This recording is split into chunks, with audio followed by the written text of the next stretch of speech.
또 모세에게 이르시되 너는 아론과 나답과 아비후와 이스라엘 장로 70명과 함께 여호와께로 올라와 멀리서 경배하고 너 모세만 여호와께 가까이 나오고 그들은 가까이 나오지 말며 백성은 너와 함께 올라오지 말지니라.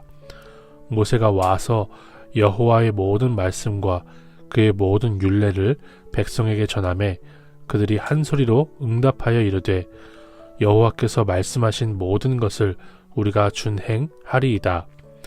모세가 여호와의 모든 말씀을 기록하고 이른 아침에 일어나 산 아래에 제단을 쌓고 이스라엘 12지파대로 12기둥을 세우고 이스라엘 자손의 청년들을 보내어 여호와께 서로 번제와 화목제를 드리게 하고 모세가 피를 가지고 반은 여러 양푼에 담고 반은 제단에 뿌리고 언약서를 가져다가 백성에게 낭독하여 듣게 하니 그들이 이르되 여호와의 모든 말씀을 우리가 준행하리이다. 모세가 그 피를 가지고 백성에게 뿌리며 이르되 이는 여호와께서 이 모든 말씀에 대하여 너희와 세우신 언약의 피니라. 모세와 아론과 나답과 아비후와 이스라엘 장로 70인이 올라가서 이스라엘의 하나님을 보니 그의 발 아래에는 청옥을 편듯하고 하늘같이 청명하더라. 하나님이 이스라엘 자손들의 존귀한 자들에게 손을 대지 아니하셨고 그들은 하나님을 뵙고 먹고 마셨더라.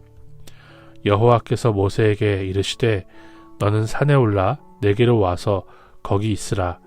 내가 그들을 가르치되 내가 율법과 계명을 친히 기록한 돌판을 내게 주리라. 모세가 그의 부하 여호수아와 함께 일어나 모세가 하나님의 산으로 올라가며 장로들에게 이르되 너희는 여기서 우리가 너희에게로 돌아오기까지 기다리라. 아론과 훌이 너희와 함께하리니 무릇 일이 있는 자는 그들에게로 나아갈지니라 하고 모세가 산에 오르매 구름이 산을 가리며 여호와의 영광이 시내산 위에 머무르고 구름이 엿새 동안 산을 가리더니 일곱째 날에 여호와께서 구름 가운데서 모세를 부르시니라. 산 위에 여호와의 영광이 이스라엘 자손의 눈에 맹렬한 불같이 보였고 모세는 구름 속으로 들어가서 산 위에 올랐으며 모세가 40일 40야를 산에 있으니라. 저는 오늘 본문 11절에서 하나님이 손을 대시지 않았다라는 말씀을 묵상하면서 왜 하나님이 이 70인 장로님들에게 손을 대지 않았다라고 하시는지를 질문하면서 본문을 묵상할 수 있었습니다. 하나님은 모세와 70인의 장로님들 같이 이스라엘 지도자들을 산 위로 부르십니다. 멀찍이 떨어져 있었으나 백성보다는 여호와께 가까이 나오게 하시는 거예요. 그렇게 하나님께 가까이 나아간 백성의 지도자들은 하나님의 영광을 직접 목격하게 됩니다. 그리고 그들은 다 같이 하나님 앞에서 먹고 마셨다는 것이 1절에서 11절의 말씀인데요. 이때 하나님은 그들에게 하나님의 영광을 직접 목격하고 그 앞에서 먹고 마실 만한 자격이 있어서가 아니라 오직 하나님의 은혜로 그들이 그렇게 할 수 있었다는 것을 보여주시고자 손을 대시지 않았다라고 말씀을 하시는 거예요. 손을 대셨으면 어떻게 됐을까요? 즉사했을 것입니다. 그들이 그 자리에서 바로 하나님의 영광을 보자마자 죽었을 것입니다. 그런데 그렇게 하시지 않았대요. 우리도 마찬가지입니다. 우리가 예수님의 이름으로 담대히 주님 앞에 나아가는 것은요, 우리에게 그럴 만한 자격이 있어서가 아니라 오직 하나님의 은혜로, 십자가의 은혜로 주님 앞에 가까이 나아가는 것이라는 것을 우리가 잊지 말아야 됩니다. 특별히 목회자인 저는요, 하나님이 손을 대시지 않았다라고 하는 이 말씀을 마음 깊이 붙들기를 원합니다. 제가 강단에 설 자격이 있기 때문이 아니라 주님이 부족한 저에게 은혜를 주시고 저에게 손을 대시지 않았기 때문에 목회를 지금까지 할 수 있고 할 수 있게 하시는 것을 제가 적용해 볼 수 있었기 때문입니다. 이렇게 주님 앞에서 먹고 마시는 모든 것이 주께서 손을 대시지 않았기 때문이라는 분명한 두려움으로 이 땅을 사는 것이 우리가 주님 앞에서 갖추어야 될 지혜의 근본인 줄로 믿습니다.